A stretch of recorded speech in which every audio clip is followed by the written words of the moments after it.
सीधे मुद्दे पर आते हैं।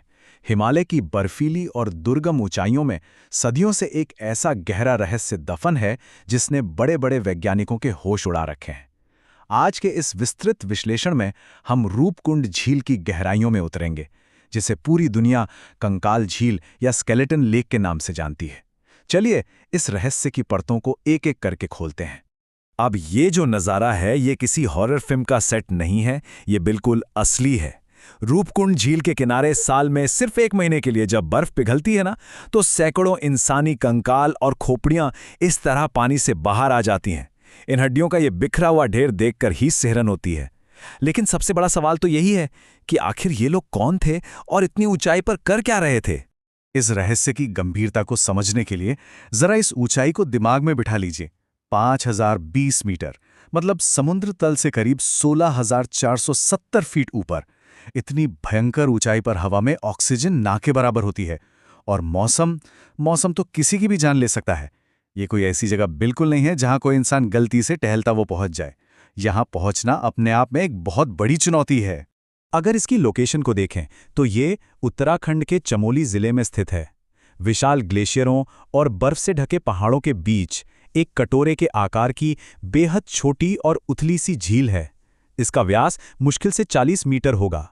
सर्दियों में तो ये जमकर एकदम पत्थर बन जाती है और इसी उथले बर्फीले पानी के नीचे ये अनगिनत राज खामोशी से दफन है। तो आधुनिक दुनिया के सामने ये कंकाल झील कैसे आई? ये कहानी शुरू होती है साल 1942 में। द्वितीय विश्व युद्ध का उथल-पुथल भरा दौर था। नंदा देवी नेशनल पार्क के एक फॉरेस्ट रेंजर थे, हरि किशन मधवाल। वो अपनी रूटीन गश्त पर थे कि अचानक उन्हें ये भयानक दृश्य दिखा। जरा सोचिए, हिमालय के उस सन्नाटे में अचानक इतनी सारी इंसानी हड्डियां मिलना।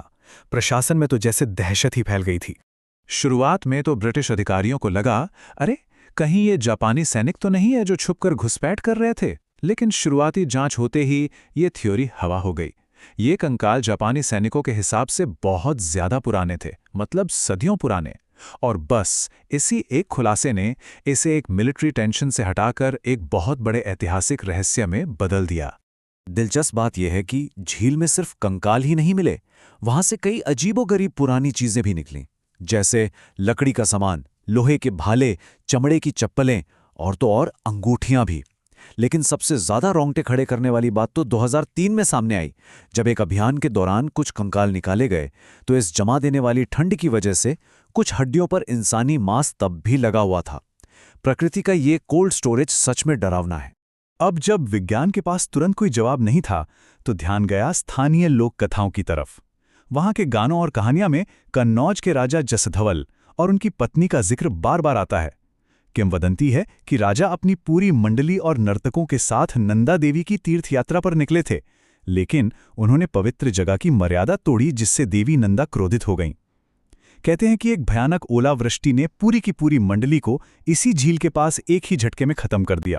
और हैरानी की बात देखिए, 1950 के दशक में विज्ञान ने इस लोक कथा पर जैसे मोहर लगा दी। फोरेंसिक स्टडीज में पता चला कि खोपड़ियों के ऊपर गोल और भारी चीजों से गहरी चोटें लगी थीं।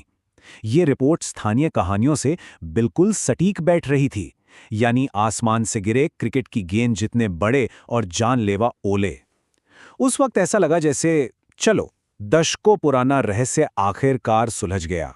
लेकिन विज्ञान की सबसे अच्छी बात यही है कि वो कभी पुरानी बातों पर शांत नहीं बैठता। 2019 में एक ऐसा विशाल खुलासा हुआ जिसने इन सारी पुरानी थ्योरीज की धज्जियां उड़ा दीं।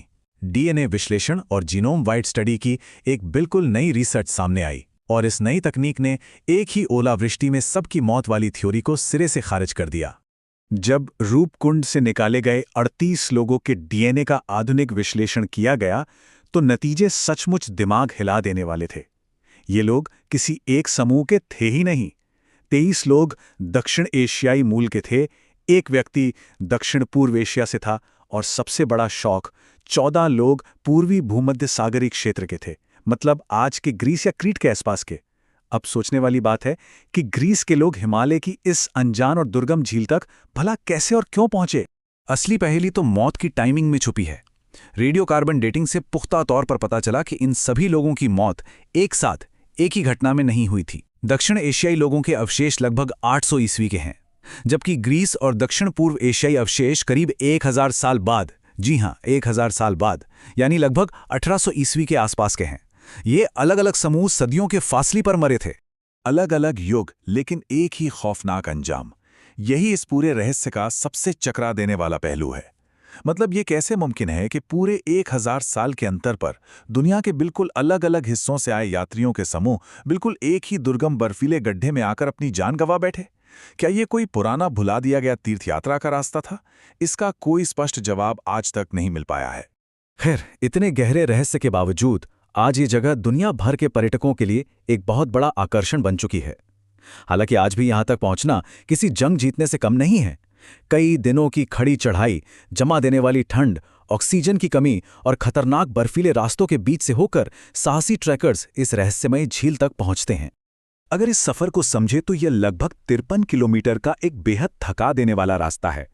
लोहाजंग बेस कैंप से शुरू होकर वाण गांव के घने जंगलों को पार करते हुए फिर वेदनी बुग्याल के ऊंचे मैदानों से होते हुए अंततः रूपकुंड तक पहुंचा जाता है।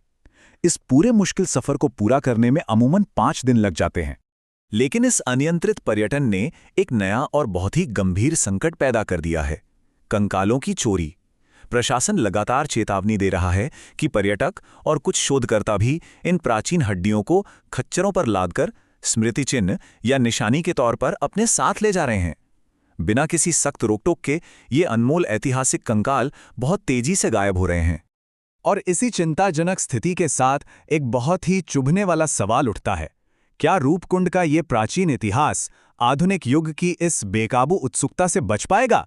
अगर संरक्षण के लिए तुरंत और सख्त कदम नहीं उठाए गए तो ये कंकाल झील अपना पूरा रहस्य बताने से पहले ही हमेशा के लिए खाली हो जाएगी। इस धरोहर को बचाने के लिए हमें इस सवाल पर गंभीरता से विचार जरूर करना चाहिए।